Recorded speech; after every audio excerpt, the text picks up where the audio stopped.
You are listening to the What a Word podcast, an interview style podcast where guests bring their unique experiences and insight on culture, life's challenges, and faith. Each episode is seasoned with words which will inspire and encourage. Now, here is your host, Ryan Sharp.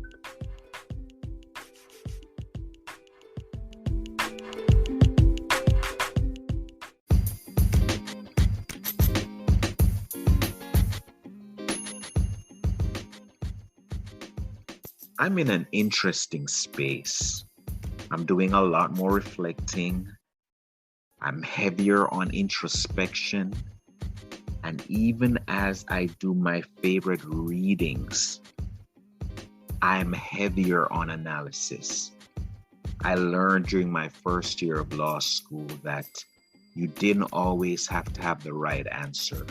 In fact, on many occasions with those hypotheticals and those fact patterns, the professors were not as concerned with the answer you got as to how you got the answer.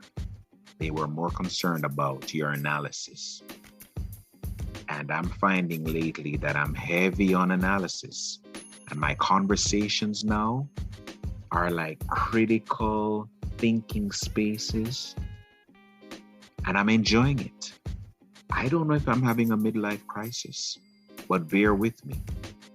And I enjoy having conversations with friends like my guest today. My guest is Mr. Jules Hudson. He's been my friend for over 10 years. And I used to love those moments when we would just chop it up about life, about family, about faith, about culture. And he's well informed on all the aforementioned. I'm honored to have him as a guest. He's a thoughtful, insightful brother. He's been a correction officer for many years, serving in New York City and in Virginia. And as I said, he's committed to friends, family, faith, and his God. Please join me in welcoming my guest, Mr. Jules Hudson, to the What a Word podcast.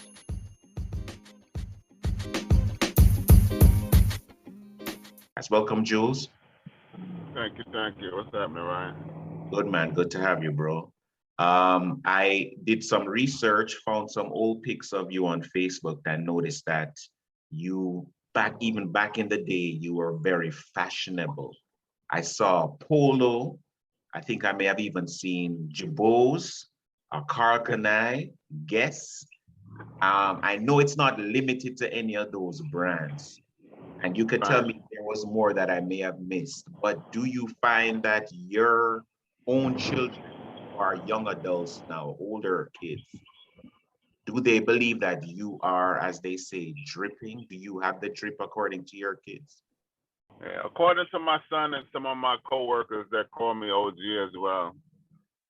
Yeah, I got that drip, as they would say. Oh, wow. So your kids believe you have the drip?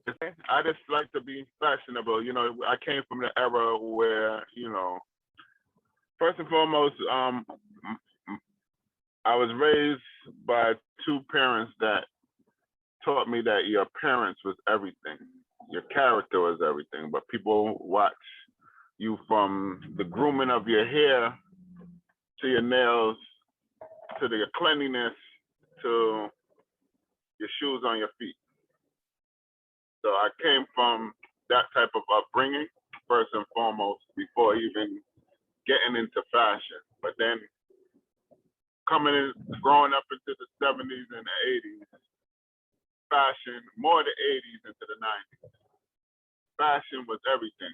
That's the first thing that caught my eye as a youth, watching the older fellas and stuff like that. It was the fashion that, drew the females. It was the fashion that made you stand out. So from early, I picked up the early trends of whatever was going on at the time. For me, what would be considered drip is just a normal everyday, just trying to present yourself in a certain way. And you do casual and formal wear well. Do you have brands that have lasted the test of time? Mostly Ralph Lauren, Polo Ralph Lauren is the one that I use the most, only because it's one is the only thing that still comes in big and tall that looks good. Being that I'm 6'4", Gotcha. 270, it's kind of hard to find certain active and regular wear, just everyday wear, to still look good in my size. Because as far as my suits and stuff, for my size, I usually have to get everything custom tailored. So from young, I used to be in a part of a crew, little polo posse in the early 80s. They were originally known as Low Lives. So I was a part of that clique. So I got into Polo Ralph Lauren early. But I find as an adult, it's not that I'm into that anymore. It's just as an adult, the clothes still look good, and the only thing that still comes in big and tall. Yep, yeah, makes sense, makes sense. Jules, how old are your children? And do you find that you see some similarities with them in terms of fashionable expression, or does their clothing not make sense to you as a parent? My son is 15, he'll be 16 in 2 weeks. And my daughter is 22, she'll be 23 in January. Both of them are very much into fashion themselves. I don't know if it's something from me or something they just grew up into, because the funny thing about it, when they were younger, I used to buy them everything that I felt was, fashionable for them. And they didn't study it. At one point, I remember either was my daughter or my son, one of them, I wanted to buy them some Air Max. And at the time, they wanted Vans or Converse. I was like, so it go, So I feel that, they've grown accustomed to trends themselves on their own. They're both very fashionable, especially my son. As young men come up, they start feeling themselves. So he's definitely one of those that, like, Dad, I gotta have this swag, I gotta have this drip, as they would say in their newfound language. Yeah, and so much comes full circle, because I've looked at pictures of you, I look at pictures of your kids, and your son in particular is even rocking some of the same hairstyles you rocked in the 80s and 90s. You see kind of the full circle coming around. Yeah. Correct. He's went from the low waves to the high top fade to right now in the twist. Wow. Yeah. That has 80s and 90s all over it too. Yeah. We didn't get to talk a lot during the heights of the pandemic. What did you experience, you and your family, during, when COVID hit? What was your experience? I actually came down with COVID in the beginning of the stages in March. The very, very, very beginning. I had actually came back from a trip from Trinidad in February. And that's when everything started. But nobody knew what was really going on. A couple of people that were on the trip with me all came back sick, but they all felt, it was just a basic common flu, common cold. Nobody knew what it was really going on.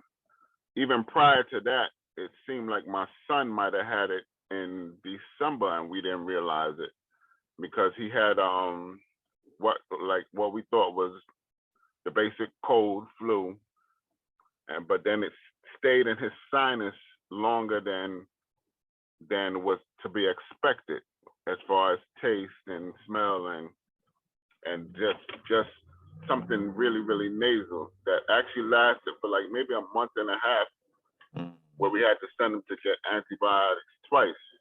But at that time, nobody knew nothing about COVID or anything like that. So we just thinking it was just a basic sinus cold that lasted for a long period of time.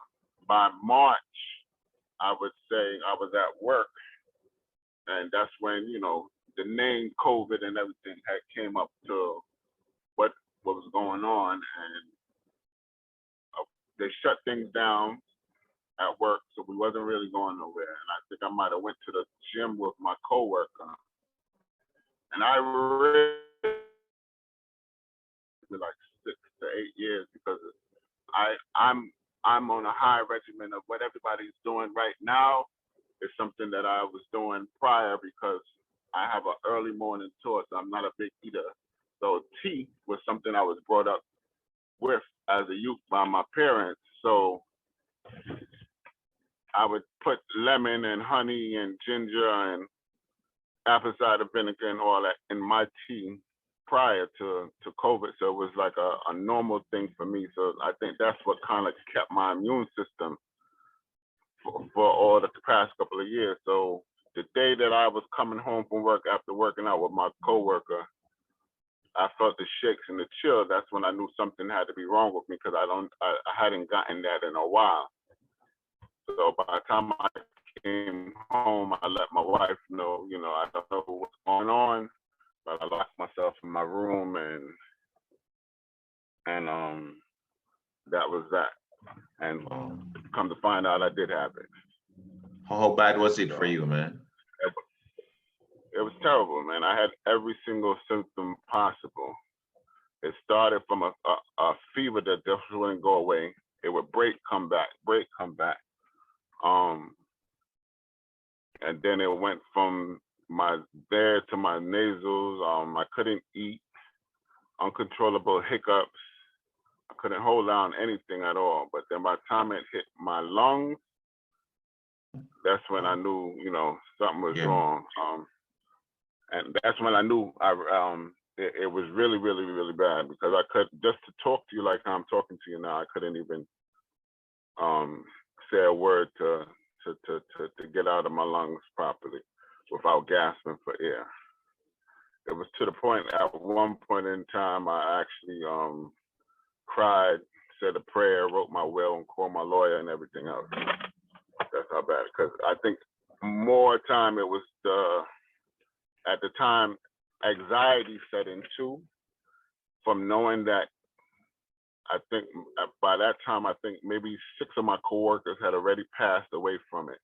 Wow. And then to see and hear what was going on social media with different people, that's when I guess the anxiety of it and the fear of it is what set in with me, so I prayed earnestly, for God to spare me. I know my family was very upset at the time especially when I first told them. My wife, kids, all of them cried and stuff. And I just, I'm gonna be a daddy, gonna be all right. And I just locked myself in the room and locked myself up. And halfway through, my wife actually forced me to go outside and get some air and start exercising and get back into my normal routine just to at least try to open up my lungs, and that really, really helped and stuff like that. Wow.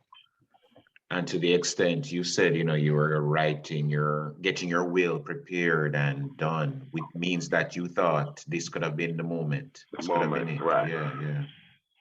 At a point in my life, I used to smoke cigarettes. I smoked cigarettes actually for 25 years. I quit maybe like 9, 10 years now. I know if I did not have, I thank God that I had quit too. Mm-hmm. And because if I still smoked, I don't think I would have been here. Because the smoke and what was going on in my lungs would never have mixed. Yeah. Wow. Well, bro, thankful you made it, man. Really, you live such a life of impact. And like you said, we lost so many that it was just truly grace and mercy, man. And I really am happy that you survived that. Tell listeners a little bit about your parents. What kind of people were there in terms of strict parents? Very, very strict. Well, my father more than my mother. My mother was lenient, but she was strict. But my father, he ruled by an iron thumb, I would say. He was that old-fashioned, do what I say, when I say, and that's it. If not, you got strict discipline. You get licks. Folks from the islands? Yeah, my pops is from Barbados. He grew up in Barbados. My mother as well, but they both have Panamanian backgrounds in them from their grands, but they were raised in Barbados. Your coming of age was in Brooklyn? Yes, I grew up in Brooklyn in East New York, but I spent every summer in Barbados during the summer. So it's like half my time was here, half my time was there. So the whole school year was Brooklyn, East New York, and then summers I would spend in Barbados. I think that was more to keep me out of trouble. So I see pictures in my research with some hip hop legends, among them not limited, but including Notorious B.I.G., Special Ed, Clark Kent, Wyclef. How did and I know your parents were religious people, church folk. You grew up as a church boy. How did you connect so easily with hip hop culture? Well, my brother was the first person who ever took me to a club, which was the Underground. The first club I ever went to years ago was the Underground. And at that time, David Levy and Sting International were the main DJs at that point at that spot. I wasn't even old enough to be in that spot. It's funny, I was never a hairy person. I actually had to put shoe polish on my mustache to to come in the club, and I had no business being in the club. That was the era where you could get anything from 42nd Street fake. So I had fake ID and everything. I think I maybe was about 16, 17 at the time. Had no business in a grown adult stuff, but that was the first eye opener to me to the club world. My brother took me. I think my parents might have been in the West Indies at the time because they used to go away very frequently. So we would be fending for ourselves most of the time. So, like I said, my brother took me to that. So that's when I was still in touch with my roots, rap, reggae. As I started going to elementary, that was the era of popping and breakdancing and stuff like that. So I realized I had a talent for that, and I started dancing from early. By high school, I started going to all the different hip hop and, at the time, house music clubs. And that's where all the main dancers in the industry, every single video that you saw on TV, whether it was Video Music Box, MTV, whatever, the main dancers for all artists lied in these same clubs and parties that I went to. And that's actually how you got handpicked too to dance for people. So I got into dancing and popping and everything else first. I was handpicked to go on the road. Actually,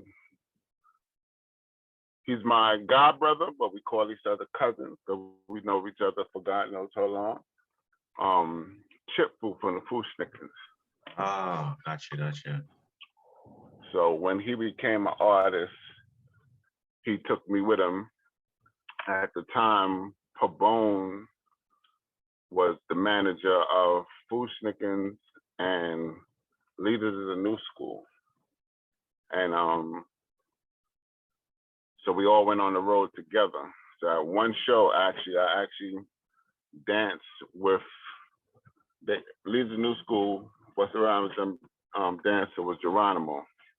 At one show, I actually did where I performed with him, and then he performed with me and my partner at the time on the stage. So I went from hip hop dancing. I actually had gotten into a job with Video Music Box, their parent company actually. Most who don't know, tell them what video music box was for our generation. Video music box was the only video channel, black music video channel at the time that actually played everything that you could see. It was a channel 31 that came on a certain time of the day. And you could see every single hip hop person. This is way before MTV, OMT Raps. It is like early 80s. Early 80s. This was way before any of these other venues were playing anything that would relate to us at the time. But wow. That was something that people would rush home to see.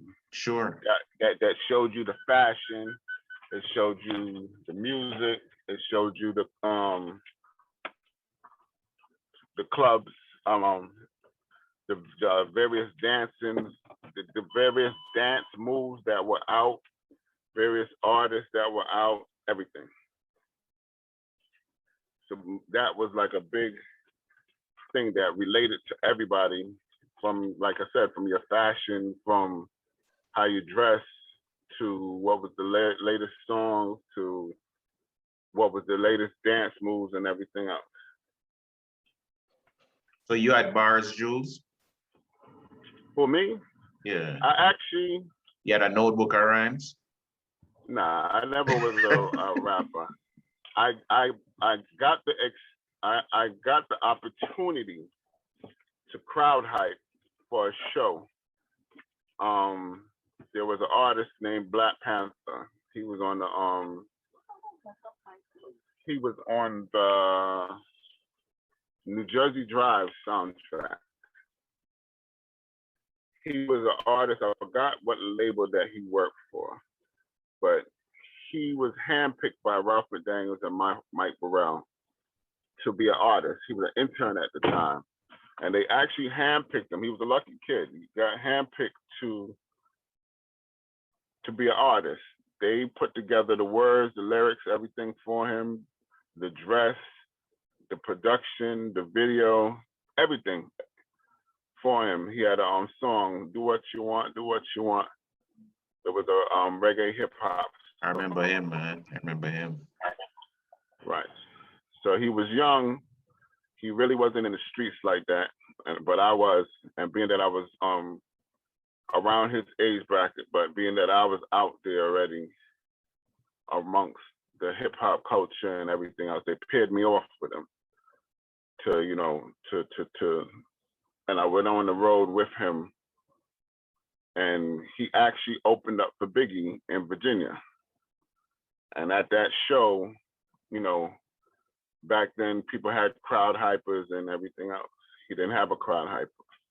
I was actually there to choreograph the dances and everything else and help manage them. And I was actually asked to crowd hype on that show. So that's how I ended up opening up that show, crowd hyping on the stage for him, that later opened up for Biggie. So most people don't understand what a person who is responsible for crowd hype does, but it's more akin to, I think, what we see with Spliff Star and Busta Rhymes. Correct. The guys even finishing your words. Correct. Yeah. To throw your hands in the air, wave them like you just don't care, that type of stuff. That's hyping up the crowd for the artist. And like you said, finishing off, the words and everything else. Wow. So I threw something out there about your parents. I made an assumption that they were churchgoers, etc. Were both or one more than the other? They were both. My mother was actually the person that was Adventist, and my father was Brethren when he grew up. But while dating, my mother got my father into Adventism. Okay. But my father was not a born Adventist. My mother was. Did your parents know how much you were into hip hop culture and as a result of that street life? They knew I liked to dance. They knew I liked hip hop music and stuff like that. My more time I would sneak because it was unheard of for us to be into stuff like that. But then when they realized it and I started trying to take it more seriously and stuff like that, my pops used to be, that's foolishness. You know what I'm saying? Everything is foolishness. You know what I'm saying? That's getting your books, getting your, you know what I'm saying? Learn your education and stuff like that. But they didn't know what was really, how much of an impact in the world it was starting to happen at the time. So where I could have got into more stuff, I was kind of blocked from doing that. And me and my father used to actually bump heads a lot. He realized that I was changing and I was becoming what he wasn't raising me to be or whatever. So that's where we would clash all the time. And at the time, of course, you growing up in East New York, I grew up Seventh-day Adventist. So Seventh-day Adventist church, Seventh-day Adventist school, XYZ, Pathfinders. That was our only real outlet. So if anything dealing with basketball, everything dealt around the Seventh-day Adventist world. So that was your only real outlet. So other than that, when I wasn't doing that, I was in the streets around my way in East New York. So East New York in the early 80s. And then I went to school everywhere in Flatbush, back and forth. The streets was real back then. So, I kind of started drifting more towards everything else that was going on in the street world. I think around 16, 17, me and my father had a big clash and a big fight. And I ended up leaving home then. And that's when I was more in the streets because it was like his way or the highway. And I chose the highway. And my stubbornness is what pushed me more to be like, I'm gonna do whatever I gotta do where I ain't gotta come back home. So I did whatever I had to do to come back home, whether it was hustling, boosting, whatever at the time. Things that I had no business doing, but I did a whole leap of stuff at that time. And that's when it wasn't until my first arrest that my parents realized that you were in deep. Yeah. Wow. Obviously a lot of my listeners are people in the faith community. Some of them have the same setup you described. They are parents working hard, diligent providers. They have children who are being raised in church. How easy is it to get caught up in street life?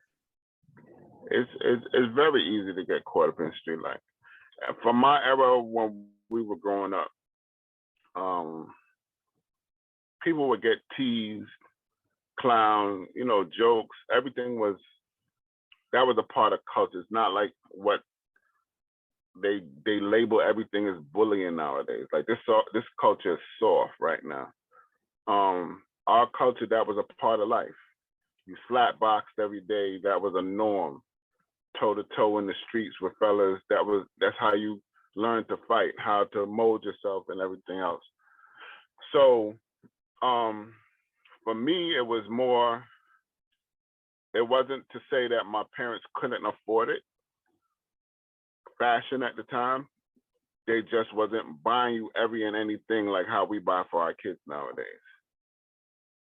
Things were a lot cheaper, but whatever you bought that was name brand and this and that, you better knew how to defend yourself if you bought it to wear. My pops came from a background of, I guess, having one pair of shoes, going to school barefoot and stuff like that. When you're growing up, you don't want to hear, when everybody, and this was the era when everybody was in Pumas and Adidas and Nikes had just came out. So around that time, we're wearing rejects, Croquettes, Converse, you know. So once things, you want to go with the trends of what was going on. So I got my first pair of Pumas. But you had to make these things last for God knows how long. It wasn't, and that one pair literally would have to last you literally damn near year, 2 years. You might have grown out of it, but you still had to wear it. You know what I'm saying? If you wanted the thing, because it wasn't like they was running to the store to get you another pair. I was around that time of, I used to ask them for certain things, and after a while, you get tired of hearing the no, and the no and we can't afford. You can't afford and stuff like that. Yeah. The word "can't afford" never came out their mouth. It was just, "Do you think money grows on trees?" That was the comment. Right. You know what I'm saying? They had a lot going on too, and the thing about it, instead of just relaying certain things, it was just no. Parents didn't, like, I find I talk to my kids more and let them know certain things rather than just giving them a straight no. Because I realized that was what forced me out into the street. Because it's like, all right, I was raised to be thankful for what I had. Fine, very thankful for what I had. But at the time, like I said, the culture of what was going on, if you didn't have, then you would be the one that looked like the oddball or made to feel like the oddball. And then at the time in our era, to me, that wasn't something to be accepted. So I always have big eyes for big things. So I ended up going out to get what I wanted. So that was, and basically your culture of what was going on in the world and society at the time is what made you really feel that you had to have. So, I realize now that I'm older what they was trying to do and what they were doing, and I'm very appreciative. But at that time in my life, it wasn't something understood. So like I said, it forced me to go do things that I shouldn't have did. I'm never proud of certain things that I've done, but at this age, I'm able to at least share where with somebody else where they could avoid making some of the mistakes that I made and doing some of the things that I've done. Did you have moments with your parents when you reconciled that you gave them some insight as to, you mentioned the arrest, but other near-death experiences on the streets? Me and my father, for the time I moved out the house, I hadn't spoken to my father from maybe 18, 19 to maybe till I was about 27. Wow. When I had my first child and then when I first had my first legal job. But at that point in time, I actually came to him and apologized for all I had done because I was of age. I was having my first child. I got my first legal job in corrections, and to come into corrections at that time, and I moved to Virginia for corrections to a lifeless penitentiary. So to see, Virginia is very different from New York. It's a Commonwealth community. So they make up laws as they go along. So things that I had gotten slaps on the wrist for here, people were doing major time for there. A nickel bag of weed, you could have got arrested for a nickel bag of weed. There were people doing football numbers for a nickel bag of weed because Virginia's culture, they looked at drugs as the cause of everything. So now, especially if you was from New York and got caught down with a nickel bag, a dime bag of weed at the time, um, they looked at it as if, all right, we caught you with the nickel, but who's to say this isn't the last of what you originally had prior? So you would get charged with a kingpin charge, just for thing, because like I said, they looked at drugs as the cause of why people would rape, why people would steal, why people would kill, why everything. So they hit people with bigger numbers for drugs more than anything else.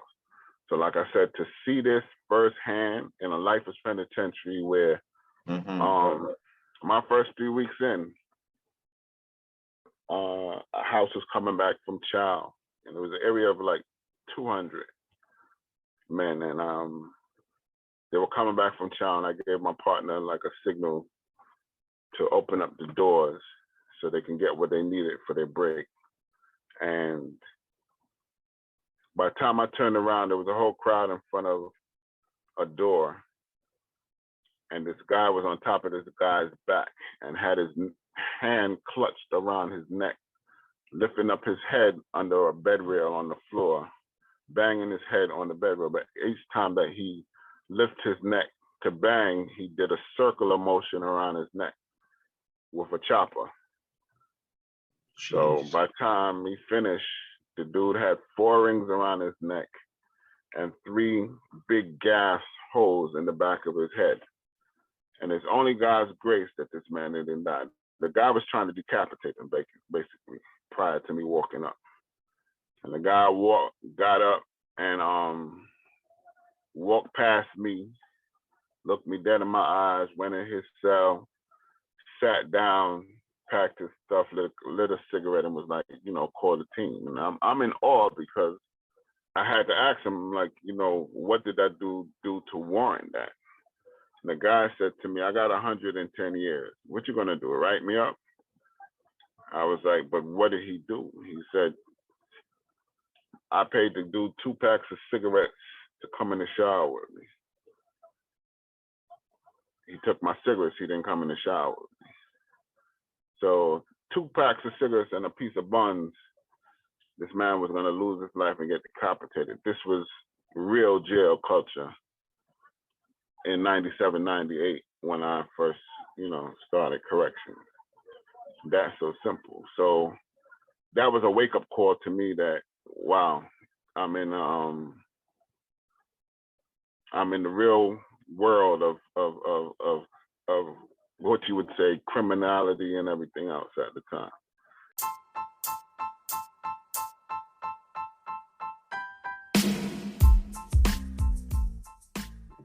Are you enjoying the What a Word podcast and want to learn how to share it with others on social media? It's easy. Go on your favorite podcast app, find the What a Word podcast, and hit share.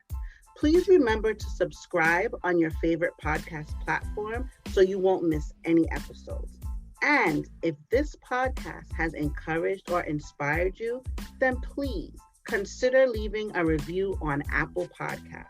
It helps new listeners find us easier. Thank you.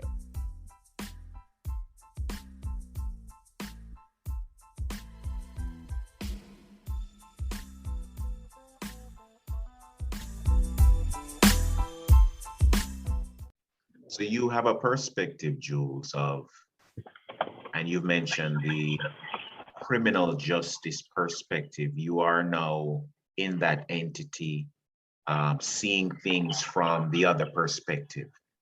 What, before I get more into that, though, I wanted to ask you, what did you experience? Now, not in your parents' home, raised in church.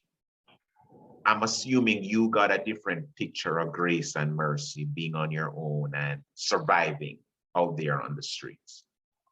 Am I correct? Very much. I was very thankful for being raised the way I was raised in the SDA culture, but just being raised, period, to learn to pray and ask God for whatever. As much as I did wrong, I knew to get back on my knees and ask God for help when I needed it. especially when I did it. You know, when they say train up a child and the way he should grow and certain things will not depart. I was thankful that I was raised a certain way because when I was into certain situations, certain things did not depart from me.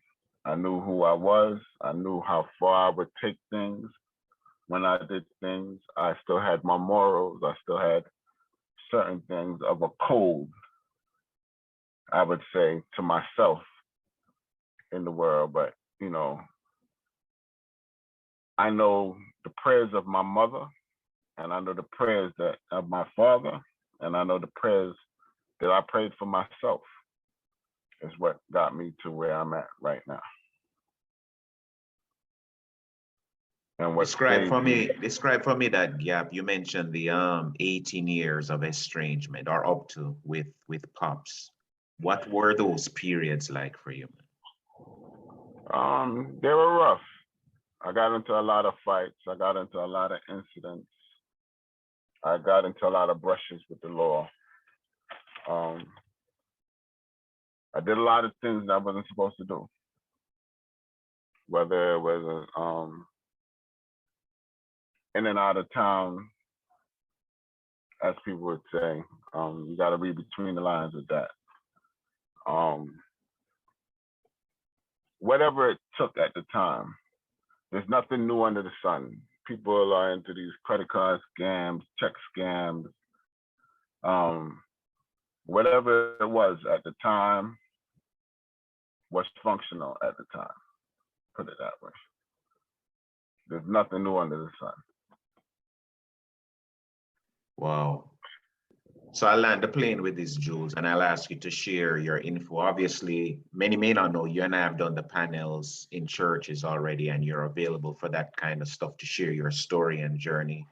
But someone is listening, and just as a cautionary tale for parents who are in that space now where they recognize what your parents may have had a recognition of, that, you know, my child is gradually being drawn away or slipping a bit. Coupled with your regrets, what could you say to a parent, guardian, and in turn, a young person who is in that space where they believe this life, it looks so attractive, it's calling me, and, you know, I'm in that space where, you know, I'm kind of between two opinions at this point. What could you say, just as a cautionary tale to those individuals who I described? Cautionary tale, parents, you know, they say we're not supposed to be our child's friends. Like we're, you know, you hear that sometimes as a youth from an adult. I'm not your friend, I'm your parent. But in a way, you're both, and you have to be. You have to open up to your children in order for your children to relate to you. Don't forget where you came from and what it took to things. You know, there's a lot of parents out there that it's like you run your child away and you wouldn't realize what your child might be going through that you could have saved by just, prime example, all right, my daughter at one point, Dad, can I have this? Dad, can I have that? Instead of the no, what I did one day was I told my daughter, I said, get a pen and paper. And I'm somebody that budgets bills. I put down everything, itemize everything that I got to pay. And I put the cost next to it. So I told her to itemize this list. And then I gave her my check. And I said, show me how do I pay this out of this. And she looked and she was like, wow, you got more bills than you have in your check. I said, exactly. Wow. So that was time for me it opened up a window for me able to teach her, one, to budget. Two, at the top of that list was always tithes. So she saw that I always paid tithes out of my thing. So many people may not know it's our return up to 10%. An offering, right? an offering to To God, the local church, correct? to the Okay. local church. Um, she got to see and learn that. Then as well, I taught her about residual income, the fact that the, me having tenants and property also subsided as income to Nice, show. You know what I'm saying? nice. So in return, it made my daughter to this day. When she stopped with if she needed something, she'd ask, but it was never that can I. But it turned my daughter into a go-getter herself. While in college, she maintained 2 jobs, even though she didn't have to. And I kept telling her she didn't have to. No, it's all right, Dad. I got it. I said I don't want nothing to sting you from your education and stuff. I got it. She maintained 2 jobs, as well as she became the head of her sorority. At the time, she was a Delta in college.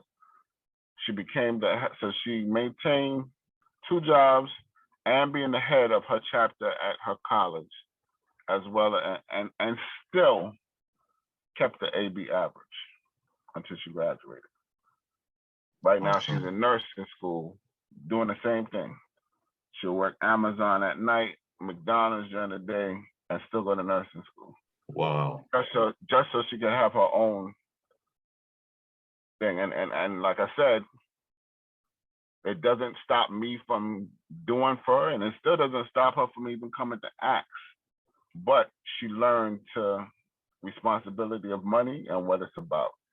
So I was glad that I showed her that instead of the no that my father used to tell me all the time. So try to talk to your kids, be a part of their lives, because there's certain things that you can just, instead of just saying no and just you got to take that no and go. And because trust me, it's a different time and a different space in life where you have to. If you don't, you will lose your child to the streets. Kids in the streets, ain't nothing out there that you can't work a 9 to 5 and get, that you can't get that you will get from hustling. It's the same. It's the same. Money is money. Things that you work hard. I learned that everything that I did negative never lasted financially. Everything that I did, because you don't appreciate the money. The stuff that I worked for and earned is the stuff that I kept. The stuff that I hustled for or got free-handed was the stuff that I lost. I have everything, the same stuff that I gained and acquired while hustling that I lost is the same things I gained and acquired while working that I still keep. There's nothing out there. It's it might, all that glitter that you always hear the terminology, all that glitters, I hate when I get brain freeze. It's not gold. It's not It's gold. not gold. Yeah. Certain things are only temporary. A lot of things are temporary. Fashion comes and goes. The crazy thing, and I used to hear my pop say that all the time, and it's not until now that I realized what he was trying to tell me. Because the same things that I had and was in style for my era, partially was in style for his era, and is in style now for my children's era. So it all comes back full circle or whatever. But and you keep running behind fashion for no reason. Back to the kids. A lot of y'all run to these gangs for protection, for me for me. Learn that, because there's no loyalty amongst the gangs. In life, you're meant to have one best friend. You're blessed if you have 2. I can count on. I've knew thousands and ran with thousands and hundreds in my era. I can count on one hand how many people I speak to during the week. Like I said, there's no loyalty amongst them. In jail, I've watched leaders at the time when Rikers still had the box, and it was a different culture of what was going on when we had control. I've watched leaders come to me in the hallway like, "Yo, H, what can I give you?" So that, like, the boxes, solitary confinement, which they thing. So during the summer, that was the worst place to be, especially during the heat and everything else. So anytime that they would get what they call jail charges, tickets and stuff like that, you would have to do solitary confinement as a punishment. The guys hated that. So these guys would literally, I watched leaders of Bloods, leaders of Crips, leaders of 5%ers, you name it, come to me or my peers and be like, "Yo, what can we give you so we don't got to do 10 days, 20 days, 30 days, whatever the amount of days they had to do in the box." They would give up their own peers. So whether there was a banger in the house, which was a razor or whatever, it's a weapon that they were hiding, they'll tell you exactly where it's at. Whoever had the stash on the hooch, which was the jail toilet liquor that was made, they'll tell you that. Whoever had the weed, they'll tell you that. They'll tell you that there's no loyalty. And this is blood telling on blood, Crip telling on Crip. They would tell on their own peers. I watched this. And they came to me. So there's no loyalty out there. I've watched dudes turn on each other for the slightest thing, whether it was for girls or for money, whether it was for whatever. There's no loyalty amongst it. Find you a good friend, that's your friend, and keep that friend. But you don't need to be running. I know a lot of people, they run to gangs because they don't have the love that they need or they feel, or a lot of dudes are scared, period. Tell us how they ended up in these gangs and stuff like that, or following people. Don't be a follower, be a leader. Because people will lead you down the wrong track. You know, I found that growing up, you know, I used to have dudes that I ran with, but I was always a ringleader. At the end of the day, we would all go, "Yo, let's go do this, let's go do that. Da, da, da, da. All right, let's go. I'm the ringleader. I'm gonna do whatever I gotta do. At the end of the day, I'm the one still getting in trouble, while the same people that was calling for me, "Yo, let's go do this," never got into no trouble. Never bust what we would call never bust a grape. Never raised a hand, never whatever. Just pure lip service, like this Randy mouth talk, and live off of everybody else's credibility, as I would say. Right. A lot of dudes, a lot of people be fronting in life for no reason. Powerful nuggets, Jules. I think you've also told us that parenting is probably one of the most challenging and difficult jobs in the world. Could you share a little bit about your family and ways for people to contact you? And thank you so much again, bro, for all the nuggets, man. My family, I mean, just like any other family, you have your ups and your downs. I like I said, you could be a parent and be a friend to your child and raise them at the same time. Relate to your child. I got on social media only to keep up with what was going on with these kids. You got to keep up with what your kids are doing, because you will lose them to the streets if you don't take the time out to sit down, talk with them, pray with them, guide them in the proper direction. Just don't just give orders, or just, you know, talk to your kids. Spend time with your kids. I go riding with my kids. I go to the gym with my kids. I go on trips and vacations. I do all that so that they will have memories and they will relate to you. And the funny thing about it, depending on who's around your kids, a lot of their parents or they might not have the same situations going on in their homes. There's so many children that call me uncle or godfather, because guess what? They can't talk to their own parents, but they'll sit down and talk to me because they know that they can talk to me. It will stay with me. I can give them proper advice, proper guidance. Right. I've actually even been the mediator between certain kids and their parents because they couldn't talk directly to the kids, and it actually helped the relationship of that home and that child. So you don't need your kids. Your kids shouldn't have to run to nobody else. They should be able to run to you for whatever and talk to you for whatever. But if you're not that parent, all right, find somebody that will mediate for you, because the kids need that. Because if they don't get it from you, they're gonna get it from somebody else.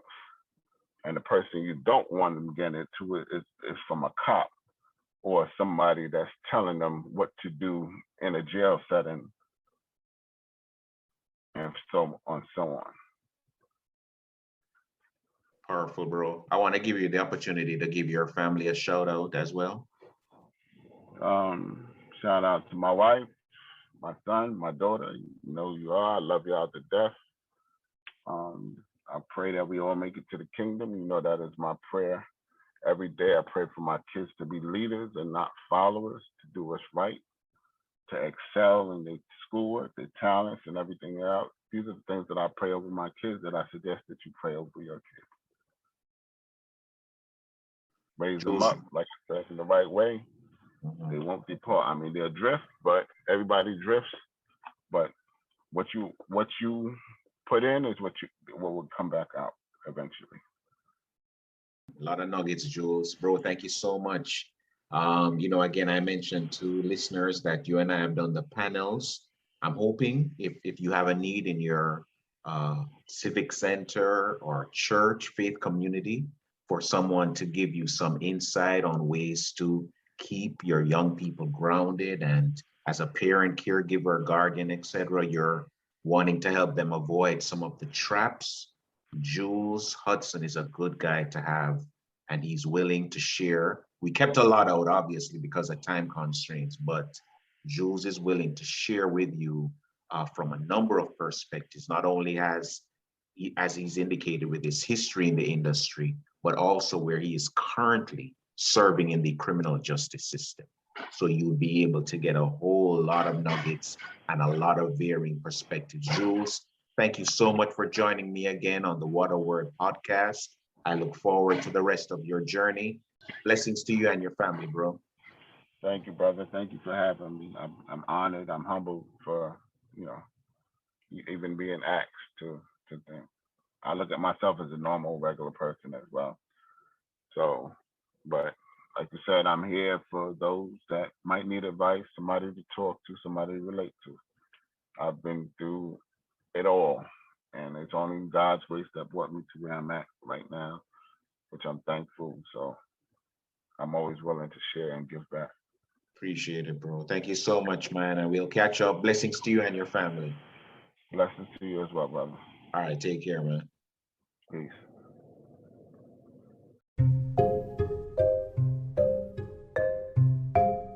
They said we're not supposed to be our child's friends. Like we're